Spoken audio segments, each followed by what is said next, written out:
In section 2.5, we study marginal analysis and differentials. Let's get right to it. So what is marginal analysis? Well, first off, the word marginal means rate of change.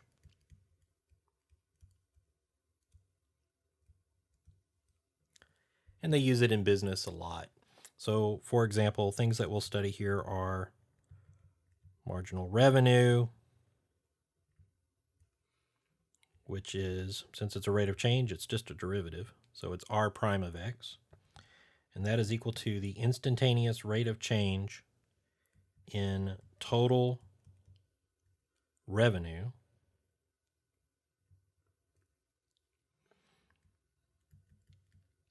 with respect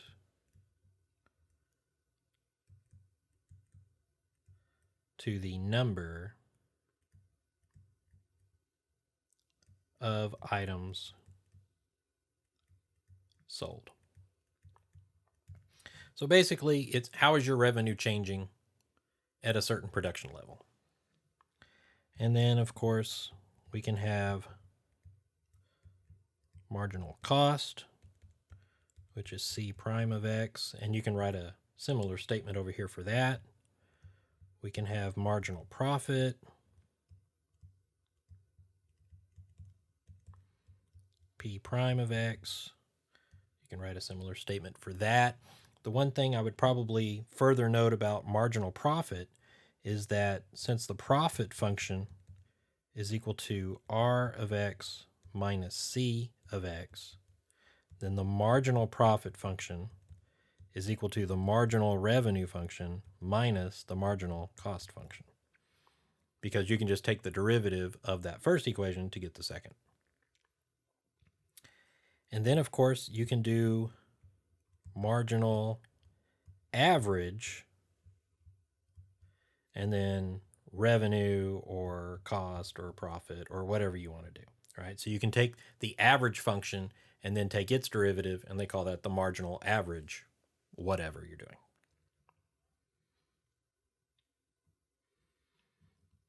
All right. Example number 1. A factory produces skateboards. The monthly total cost for producing X skateboards is given by C of X is equal to 0.3 X squared plus 24X plus 7,500. Find the cost of producing the 41st skateboard. All right. Now, this is asking for the cost for a particular skateboard. And the C function gives me total cost. So your strategy here is to find the total cost for producing 40 skateboards.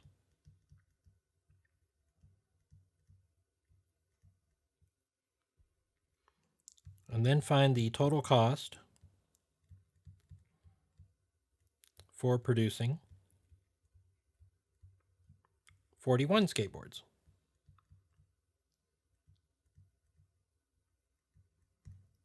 Now think about what you would do with those two quantities to find the cost for the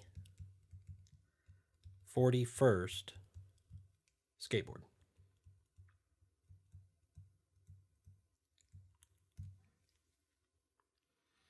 If you said subtract, you are correct. So let's figure that out. So C of 40, I've run this through the function. You get $8,940. And then C of 41 is $8,988.30. And so the difference, delta C, is equal to C of 41 minus C of 40. You subtract those two, and you get $48.30. So the actual cost for the 41st skateboard is $48.30. Now notice that not all skateboards costs the same amount to make. Our cost function is not linear, it's quadratic. That means there are some other factors going on into what makes up the cost for producing so many skateboards, whether or not you need to hire more workers, have more space, use more materials, whatever it is. There's some other factors that are not linearly related to producing the skateboard. So the cost for each skateboard might be a little bit different. And that's an exact answer. Let's make a note of that. This was an exact answer. All right. Now let's turn to marginal cost. Part B is find the marginal cost function. Marginal means take the derivative.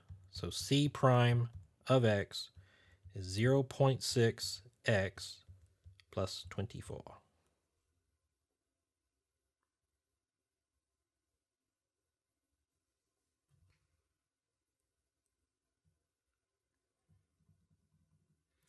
Part C, use the marginal cost function to estimate the actual cost of producing the 41st skateboard. Let's recall the marginal cost function from above was 0.6x plus 24. Now the goal here is to figure out a way to use this function, this derivative, to approximate the actual difference. And here's how. I'm going to start with the limit definition of derivative. So the limit definition would be c prime of x is equal to the limit as h goes to 0 of c of x plus h minus c of x divided by h. Now the trick here is to assume two things. We are looking for the cost of that one skateboard. So instead of letting h go to 0, I'm going to knock out the limit and I'm going to assume that h is equal to 1. Oh, but wait a minute. If I knock out the limit, then c prime of x is no longer equal to just this piece. But it is close. And so let's rewrite our new statement, which is c prime of x is approximately equal to c of x plus, now I'm going to plug in my 1 for h, minus c of x over 1. But that dividing by 1 doesn't do anything. So it's just c of x plus 1 minus c of x. And what is c of x plus 1 minus c of x? That is our delta c from before. That is the key to this type of marginal analysis. The derivative is approximately equal to the associated cost of producing the next item, because the h is equal to 1. When you use a 1, it's approximately the derivative. The numbers need to be pretty high. So, they got to be higher than just like, 2 or 3, right? 40s, 60s, whatever. That will work. But that's the idea.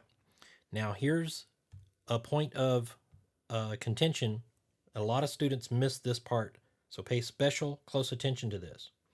If I'm going to use this equation, and I want the estimated cost of producing that 41st skateboard, what value of x should I use?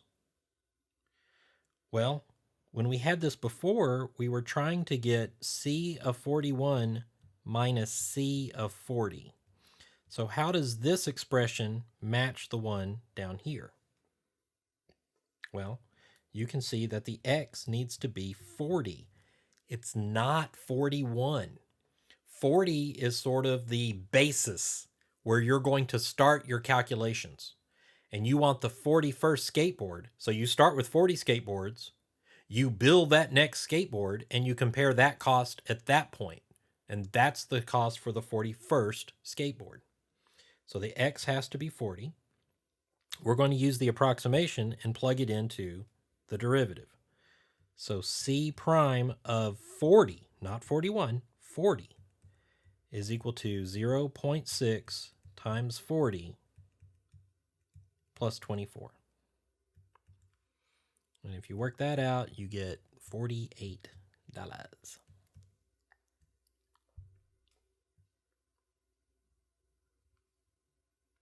That should be close to the previous answer. The previous answer was $43.30. So yes, they are close. So that's another thing. Using marginal analysis is not designed to give you the exact change. Not intended for that. We just use it for approximations. And they're usually pretty close.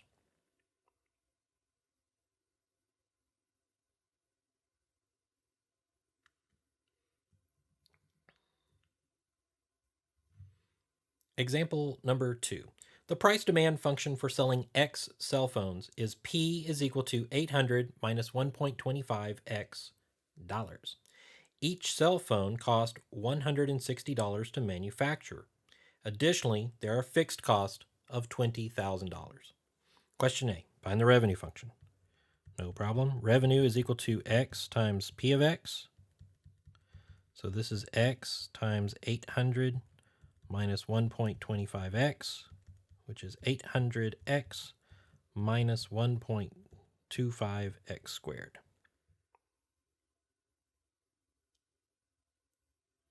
Part B, find the cost function. No problem. The cost function is made up of two different parts. The variable cost, which is $160 per phone, so 160 times x, plus the fixed cost, $20,000.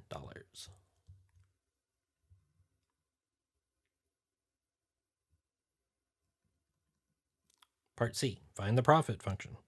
Again, no problem. This is R of x minus C of x, which is equal to 800x minus 1.25x squared minus 160x plus 20,000.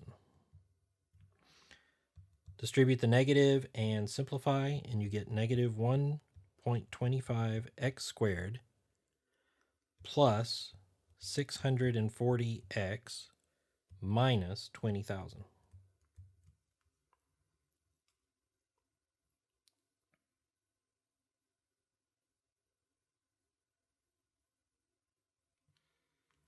Part D, find the marginal function for each.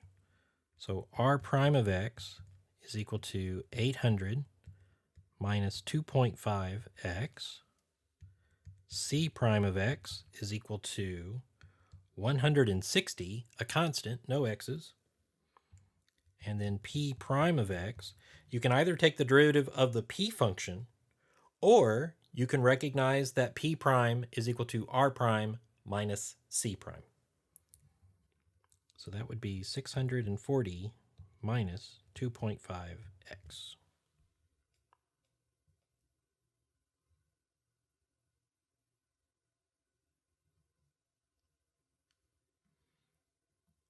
Part E. Based on a production level of 300 cell phones, should the company increase or decrease production, and why? All right, so we have to think critically about this. What is the company's primary goal? Is it producing more cell phones and sending them out to just about everybody possible? No. The company's primary goal is to make profit. And so the question is asking, is this an appropriate production level on, say, a monthly basis or whatever the time frame is for the company to produce and sell that many cell phones and make a profit? So what we want to do is we want to see how the profit is changing at this production level. If it's positive, then that means we are still in a position where we can make more profit, because increasing production raises profit. But if it's negative, it means we've gone too far, our costs are overwhelming us, and we need to pull back on our production so that we can make more profit. So we look at the marginal profit function evaluated at 300. This would be 640 minus 2.5 times 300. You work that out and you get, negative $110. That is not good. We've gone too far. So, recommendation.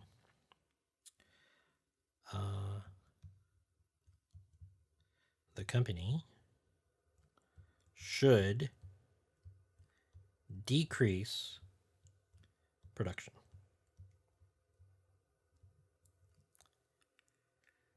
Because profit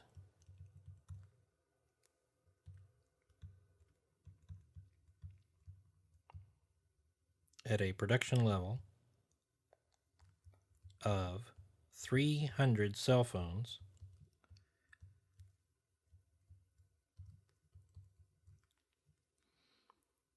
is decreasing by $110 in total profit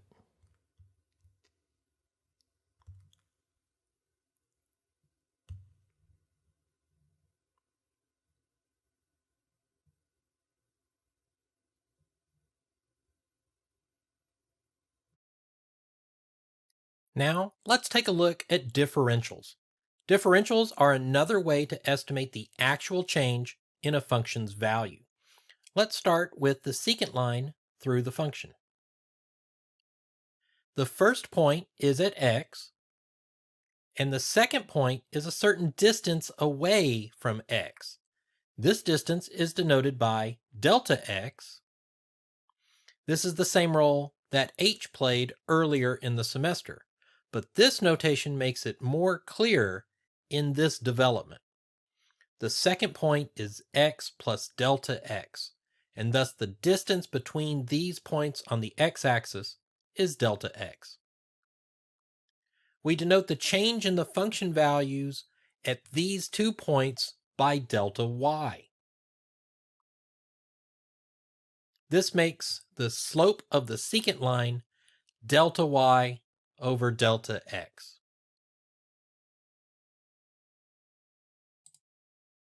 Now, let's shrink the distance between the 2 points down to 0. This requires the limit as delta x goes to 0 and transforms the secant line into the tangent line. The limit of the slopes of the secant lines give us the slope of the tangent line. We now bring in the differentials. The first differential is dx, and it represents the change in the x values. We declare that this value is exactly the same as the original delta x. Then we have dy.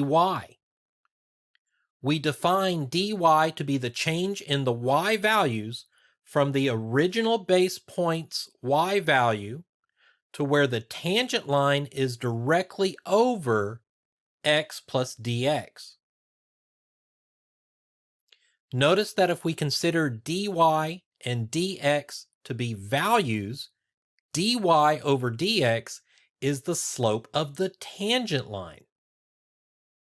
This gives us the equation dy over dx is equal to f prime of x, which is equal to the limit as delta x goes to 0 of delta y over delta x.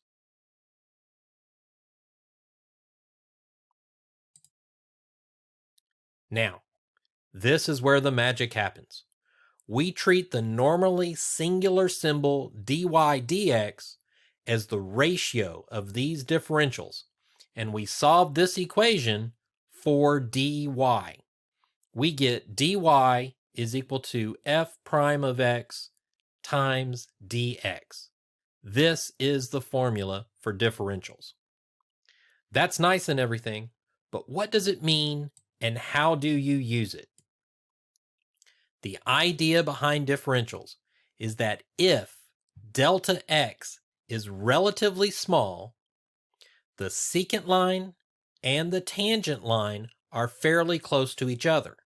Indeed, since the tangent line is formed by taking the limit of the secant lines, they have to be close to each other when delta x is small, because the limit can't just mysteriously pop into something completely unrelated to what the function was already doing.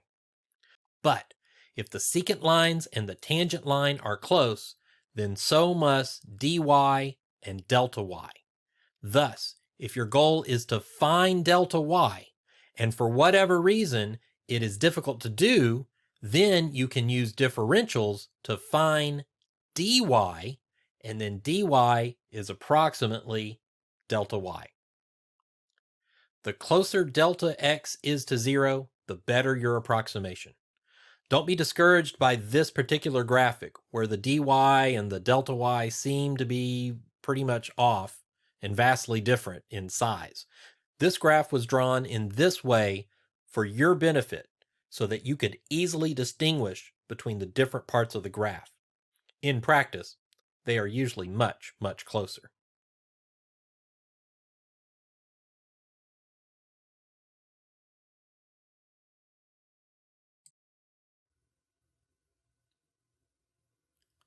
Example number 3. Let f of x equal x squared minus 5x plus 7 over x plus 8. Find dy. So dy is the differential. So it's dy is equal to f prime of x times dx. So I need to find the derivative. So dy is equal to, I'll use the quotient rule. So it's 2x minus 5 times x plus 8 minus 1 times x squared minus 5x plus 7, all divided by x plus 8 squared. And that whole thing is multiplied by dx. And then let's simplify this. And you get x squared plus 16x minus 47 over x plus 8 squared, all of that times dx.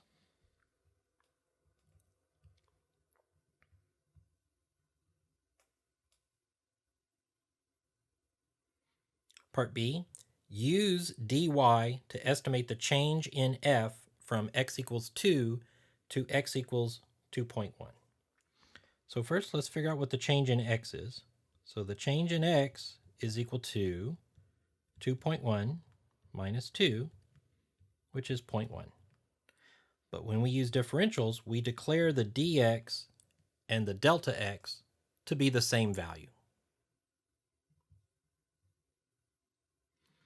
Now to estimate the change using a differential, we have dy is equal to f prime of our base number, which is 2, times dx. So it's going to be 2 squared plus 16 times 2 minus 47 over 2 plus 8 squared times 0.1. And then you work that all out, and we get negative 0.011. And that's the approximate change in the y value from 2 to 2.1. Notice that this means that the y values actually went down because it is negative.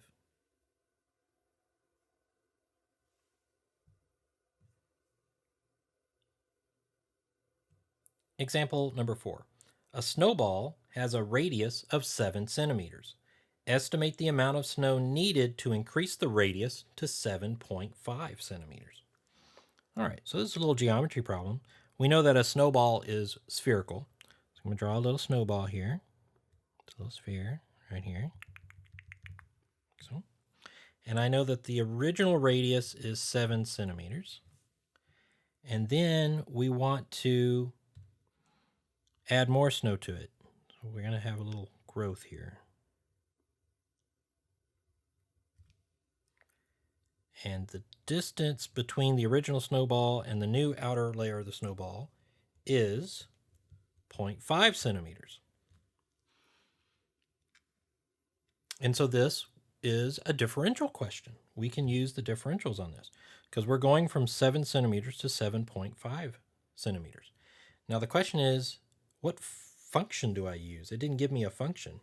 It says estimate the amount of snow. So amount of snow would be a volume. So if this were on a test, I'd give you the volume function for a sphere. It's one of those that I have handy right here. The volume of a sphere is 4/3 pi r cubed, where r is the radius.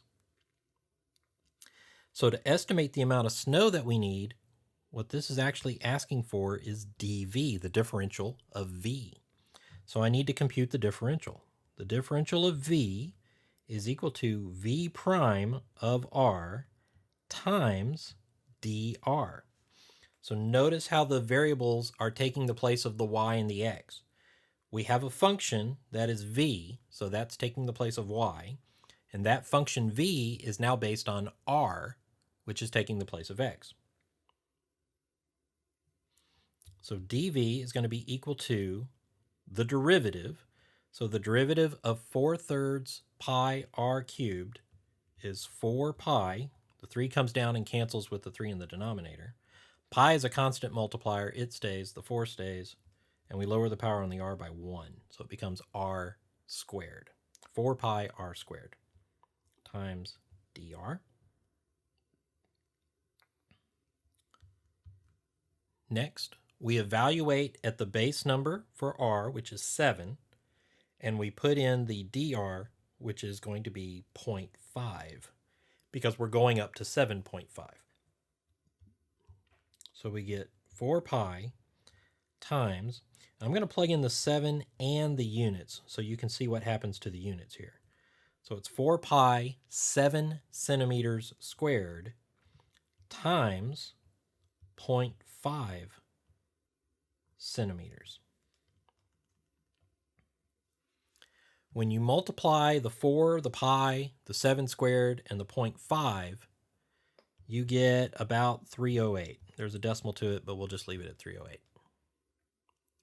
Now what happens to the units? Well, right here, centimeters get squared, and then they get multiplied by another centimeters unit. So that would be centimeters cubed. Does that make sense in the context of this problem? And the answer is yes. dV is the amount of snow that needs to be added to the snowball to increase its radius to 7.5. Since it's an amount of snow, then it must be cubic centimeters. It has to be a volume unit, and it's cubed, so it's fine.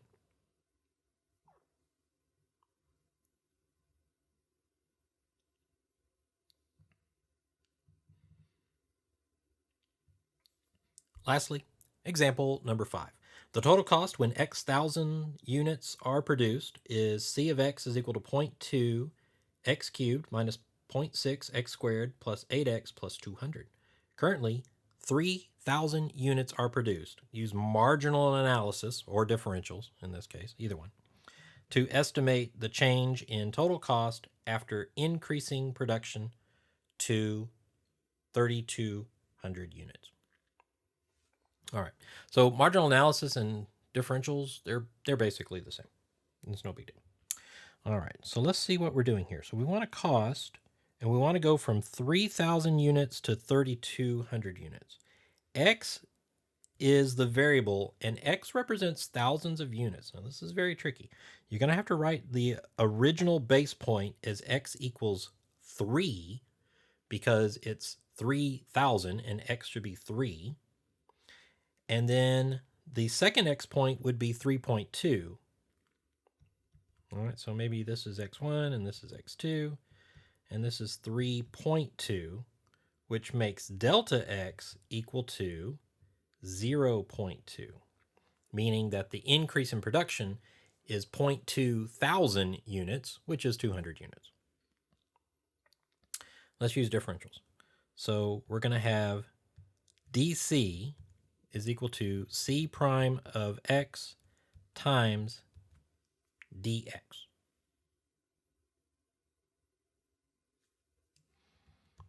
So c prime of x is going to be 0.6 x squared minus 1.2 x plus 8 times dx.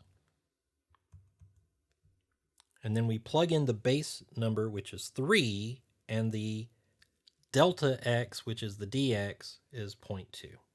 So this is 0.6 times 3 squared minus 1.2 times 3 plus 8 times 0.2. And you work that out, and you get 1.96. This was a cost function in dollars, so it's $1.96. And I took the time to compute the actual cost difference, and it was actually just $2. So it's very close here. It's off by 4 cents, which is 2%. Not bad. All right, that's it for this section. Thanks for watching. Don't forget to like and subscribe. See you next time.